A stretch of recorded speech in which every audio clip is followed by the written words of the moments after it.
Salamat sa inyong pagbisita sa Kwento sa Dilim. Isang mundo kung saan ang bawat sulok ay may kwento ng lihim, hiwaga at misteryo.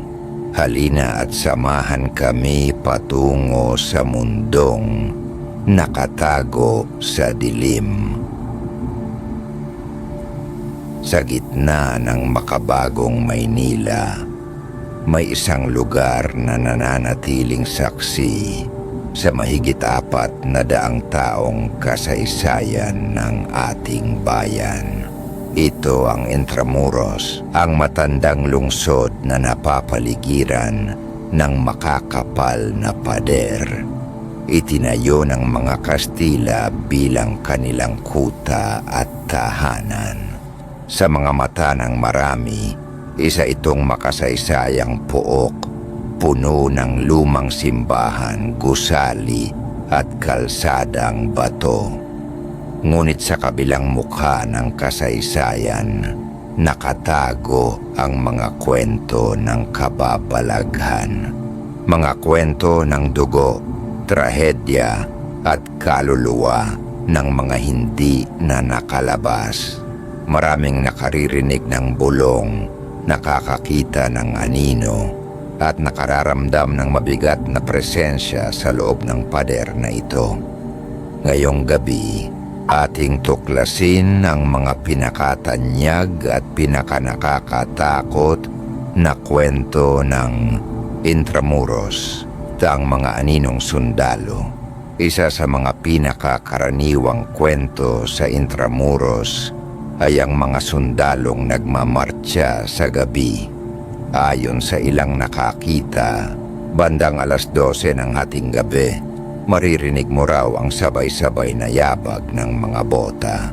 Mahinahon pero malinaw, parang may buong batalyon ng sundalo na naglalakad. May isang estudyanteng nagkwento na minsang natapos nila ang kanilang proyekto ng huli sa isang unibersidad sa loob ng Intramuros. Nagpaiwan siya dahil siya ang inatasang magsara ng silid. Habang naglalakad siya pauwi, narinig niya ang tunog ng mga yabag mula sa kanyang likuran. Akala niya may kasunod lang siyang ibang estudyante. Pero nang lingunin niya, wala namang tao. Pinabayaan na lang niya at nagpatuloy sa paglakad. Pero makalipas ang ilang segundo, mas lumakas pa ang tunog ng mga yabag. At hindi lang isa kundi parang napakarami. Nang lumingon siyang muli, natigilan siya. May mga aninong dumaraan, nakahanay na parang mga sundalo. Nakasuot ng lumang uniforme, may hawak na rifle at nakatungo lang habang nagmamartsa. Hindi siya pinansin ng mga ito, pero dumaan sila sa mismong harapan niya. Sa takot, hindi siya nakagalaw. Ramdam niya ang malamig na hangin na dala ng kanilang pagdaan at gaya ng bigla nilang pagsulpot. Ganon din ang kanilang pagkawala. Naiwan siyang nanginginig at pawis na pawis. At mula noon ay hindi na siya muling nagpaiwan mag-isa sa Intramuros. Ang babae sa puting bestida. Hindi mawawala sa anumang lumang lugar ang kwento ng isang babaeng nakaputi. Sa Intramuros, may bersyon din nito. Madaling araw noon, ayon sa kwento ng isang guwardiya na naka-duty malapit sa San Agustin Church. Habang nagro-ronda siya, napansin niya ang isang babae sa dulo ng pasilyo. Mahaba ang buhok, nakaputing bestida at tila may hawak na bulaklak. Tahimik lang itong nakatingin sa kanya. Nilapitan niya ito at tinanong kung ano ang ginagawa niya roon sa ganoong oras. Ngunit bago pa siya makalapit, napansin niyang hindi lumalapat ang mga paa nito sa lupa. Parang nakalutang. Napatigil ang gwardiya at hindi na nakalapit pa. Ang babae ay unti-unting lumayo at tuluyang naglaho sa dilim. Ayon sa alamat, ang babae daw ay isang dalagang ikakasal noon sa simbahan ng San Agustin. Ngunit iniwan siya ng kanyang kasintahan, dala ng sama ng loob at pagkabigo, pinili niyang tapusin ang kanyang buhay. Mula noon sa tuwing may maglalakad mag-isa sa gabi, nagpapakita siya. Una daw ay maaamoy mo ang halimuyak ng bulaklak at kapag hindi ka agad umalis, makikita mo siyang dahan-dahang lumalapit. Ang mga bilanggong hindi nakalaya. Ang Intramuros ay naging sentro ng karahasan noong panahon ng digmaan.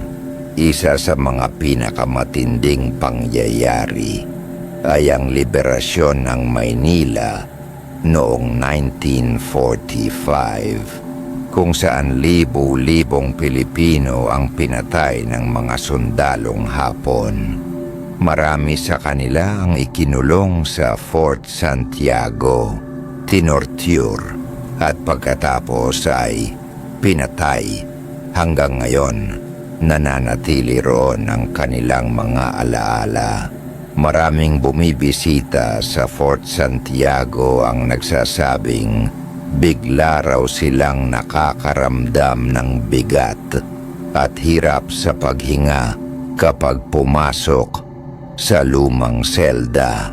May ilan pang nakarinig ng iyak at ungol ng mga bilanggong matagal nang pumanaw. Isang turista mula sa ibang bansa ang nagkwento. Kumuha raw siya ng litrato sa loob ng kulungan. Nang tingnan niya ang kanyang kuha, napansin niyang may mga mukhang nakasilip sa likod ng mga rehas. Mapuputla, walang mata at parabang nakatitig sa kanya. Nang tingnan niya mismo ang selda, wala namang tao. Pero sa litrato, malinaw na malinaw ang mga kaluluwa.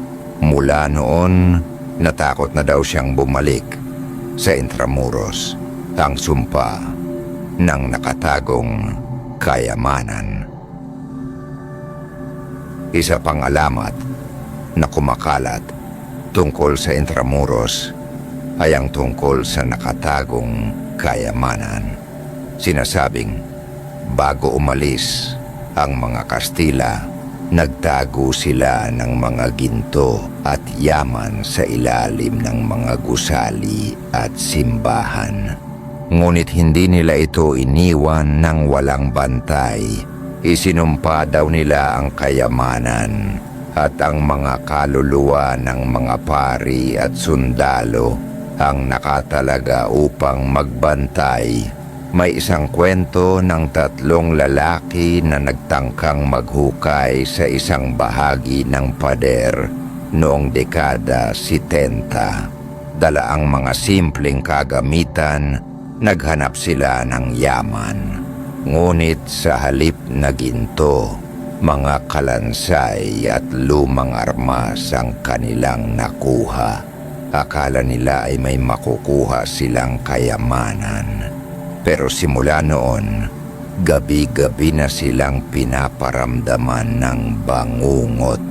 Nakakakita sila ng mga sundalong walang mukha, nakatayo sa gilid ng kanilang mga higaan. At isa-isa silang nagkasakit hanggang sa tuluyang bawian ng buhay. Para sa marami, hindi na dapat pinapakailaman pa ang mga nakatagong bagay sa Intramuros, sapagkat kung mayroong manitong kayamanan, mas malakas pa rin ang sumpa na nagbabantay dito, ang nawawalang bata. Hindi lang mga sundalo at pari ang nagpaparamdam sa Intramuros. Ayon sa kwento, may isa ring batang ligaw na makikita roon. Isang guwardiya ang nagsabi na isang gabi habang nagroronda, nakarinig siya ng iyak ng isang bata. Nang sundan niya ang tunog, nakita niya ang isang batang lalaki na nakaupo sa gilid ng kalsadang bato, umiiyak. Nilapitan niya ito at tinanong kung nasaan ang mga magulang nito. Ngunit hindi ito sumasagot. Sa halip, nakaturo lang ito sa isang madilim na pasilyo. Nagpasya siyang sundan ang direksyon ng bata. Ngunit nang lingunin niya ito muli, wala na ang bata. Para bang biglang naglaho. Marami ang naniniwala na ito ay kaluluwa ng mga batang namatay noong digmaan. Patuloy silang naglalaboy, hinahanap ang kanilang mga magulang na hindi na nila nakita kailanman. Mga karagdagang kwento ng mga nakapunta. May isang estudyante na nag-overnight sa isang eskwelahan sa loob ng Intramuros. Habang natutulog sila sa classroom, nakarinig sila ng mga yapak sa labas ng pinto. Akala nila ay gwardiya, pero nang sumilip sila, wala namang tao. Nang bumalik sila sa pagkakahiga, nakarinig naman sila ng tunog ng kampana.